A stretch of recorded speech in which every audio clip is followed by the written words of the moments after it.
Topic है, आज के वीडियो का टॉपिक है। चलिए आज का वीडियो शुरू करते हैं। सबसे पहले इंट्रोडक्शन डिस्कस करेंगे। प्रस्तावना। हेनबरी के अनुसार न्यास साम्य का केंद्रीय बिंदु तथा सार है। स्टोरी के अनुसार न्यास साम्य विधिशास्त्र की एक अत्यंत महत्वपूर्ण तथा व्यापक शाखा है। साम्य की संपूर्ण विषय वस्तु न्याय पर सम्मिलित है।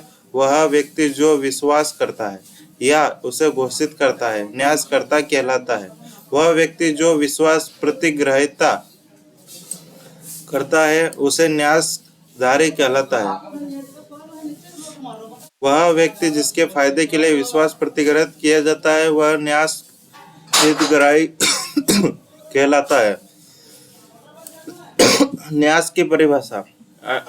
अंडरहिल के अनुसार न्यास को परिभाषित करने के अनेक प्रयास किए गए, लेकिन उनमें से कोई भी पूर्ण रूप से सफल नहीं हो पाए।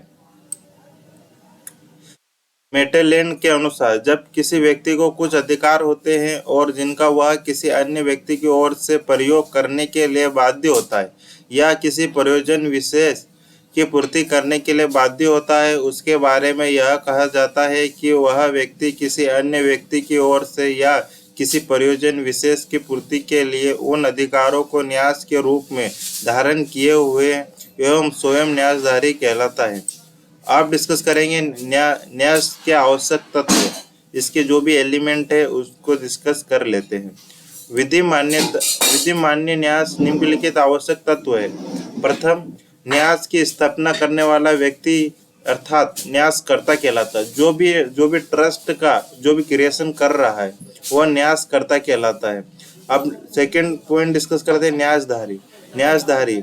थर्ड पॉइंट है हितग्राही, जो बेनिफिशरी है, जो भी उस ट्रस्ट से जो भी लाभ अर्जित कर रहा है वह बेनिफिशरी कहलाता है। न्यास। फोर्थ पॉइंट है न्यास की विषय वस्तु। जो भी न्यास या जो भी ट्रस्ट क्रिएट किया गया है वह किस उद्देश्य या किस पर्पस के लिए क्रिएट किया गया है वह मोस्ट इम्पोर्टेंट है, और उसके अंतर्गत जो भी वस्तुएं आ रही है वह इम्पोर्टेंट है। अब डिस्कस करेंगे न्यास के प्रकार। तो न्यास को विभिन्न वर्गों एवं उपवर्गों में बांटा गया है। साधारण न्यास, जो भी सिंपल ट्रस्ट है वो क्या होता है डिस्कस कर लेते हैं। साधारण न्यास वह न्यास है जिसमें संपत्ति अन्य व्यक्ति के लिए न्यास रूप में निहित होती है और न्यासकर्ता के रूप में न्यास की प्रकृति विहित नहीं की जाती है। ऐसे न्यासों में न्यास की प्रकृति विहित की जाती है। ऐसे न्यासों में न्यासधारी न्यास है, उसे किन्हीं सक्रिय कर्तव्यों का पालन नहीं करना पड़ता है। इस प्रकार के न्यास बहुत कम होते हैं क्योंकि हितग्राही स्वाधीन होने के पश्चात किसी भी समय न्यास को समाप्त कर सकते हैं। जो आप विशिष्ट न्यास डिस्कस कर लेते हैं, जो भी स्पेशल ट्रस्ट है वो क्या होता है तो वो डिस्कस कर लेते हैं। तो साधारण न्यास से भिन्न विशिष्ट न्यास वह न्यास है जिसमें न्यासकर्ता न्यास के प्रयोजनों का स्पष्ट उल्लेख करता है। ऐसे न्यासों में न्यासधारी केवल न्यास की संपत्ति को धारण नहीं करता है अपितु उसे न्यासकर्ता के आशय को सक्रिय रूप से होगा। अब डिस्कस करेंगे public trust and private trust क्या होता है। आलोक अथवा निजी न्यास क्या है। न्यास का यह वर्गीकरण उसके उद्देश्य के आधार पर किया गया है। आलोक अथवा निजी न्यास, जैसा कि नाम से स्पष्ट है कि एक ऐसा न्यास है जो किसी व्यक्ति या व्यक्तियों के वर्ग के व्यक्तिगत हित के लिए सर्जित किया जाता है। अब डिस्कस करेंगे लोक अथवा सार्वजनिक न्यास क्या है। तो किसी न्यास से भिन्न सार्वजनिक न्यास एक ऐसा न्यास है जिसका सर्जन सर्वसाधारण के हित के लिए अथवा किसी विशिष्ट श्रेणी के लोगों में से अधिकांश के लिए किया जाता है। इसका उद्देश्य साधारण के एक बड़े भाग को लाभ पहुंचाना होता है। जहां कोई न्यास किसी धर्म विशेष या संप्रदाय विशेष के विकास एवं उन्नति के लिए अथवा खैराती उद्देश्य के लिए सर्जित किया जाता है तो वह सार्वजनिक न्यास होगा। अब अभिव्यक्त ट्रस्ट क्या होता है, एक्सप्रेस ट्रस्ट क्या होता है, ये डिस्कस कर लेते हैं। अभिव्यक्त न्यास एक ऐसा न्यास है जो न्यासकर्ता द्वारा मौखिक अथवा लिखित रूप से स्पष्ट रूप से सर्जित किया जाता है। अब डिस्कस करेंगे उपलक्षित न्यास क्या है।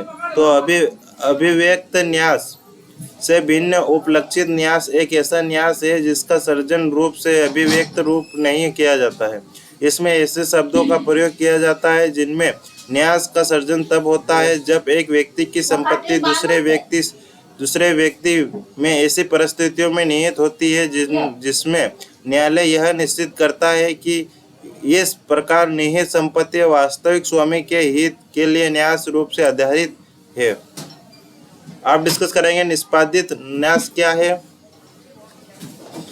निष्पादित न्यास अभिव्यक्त न्यास का ही एक रूप है। जब न्यास निर्मित करने के लिए न्यासकर्ता द्वारा अंतरिम घोषणा कर दी जाती है और उसके लिए कुछ भी करना शेष नहीं रह जाता है तो वह न्यास निष्पादित न्यास कहलाता है। इस प्रकार न्यास को कार्यान्वित करने का होगा। निष्पाद्य न्यास क्या है। निष्पादित न्यास से भिन्न निष्पाद्य न्यास एक ऐसा न्यास है जो व्यवस्थापक द्वारा पूर्ण तथा अंतिम रूप से घोषित न किया गया हो और इसलिए उसको क्रियान्वित करने के लिए न्यास विलेख के अतिरिक्त किया और वस्तु की आवश्यकता है। अन्य विस्तृत न्यास क्या है। अन्य विस्तृत न्यास एक ऐसा न्यास है जिसका सृजन न्यास निर्मित करने के आशय को भिन्न करने वाले शब्दों अथवा परिस्थितियों के द्वारा ही होता है, अपितु दूसरे की संपत्ति के आकस्मिक अर्जन को रोकने के लिए साम्य के न्यायालयों द्वारा आरोपित किया जाता है। अब डिस्कस करेंगे केस लो। केपीनाथम बनाम देवासम उदानम, ये फेमस और लैंडमार्क केस लो है। मिलराई बनाम लाट का फेमस और लैंडमार्क केस है जो आपके लिए इम्पोर्टेंट है। नंद किशोर बजोरिया बनाम गया शुगर मिल्स बहुत फेमस और लैंडमार्क केस है। अब डिस्कस करेंगे निष्कर्ष। ऋणकर्ताओं के पक्ष में उत्पन्न किए गए न्यास आभासी न्यास कहे जाते हैं क्योंकि ऐसे न्यास को ऋणी विखंडित कर सकता है और ऋणकर्ताओं को हमेशा यह अधिकार नहीं हो सकता है कि वे न्यासधारी को न्यास लागू करने के लिए बाध्य कर सके।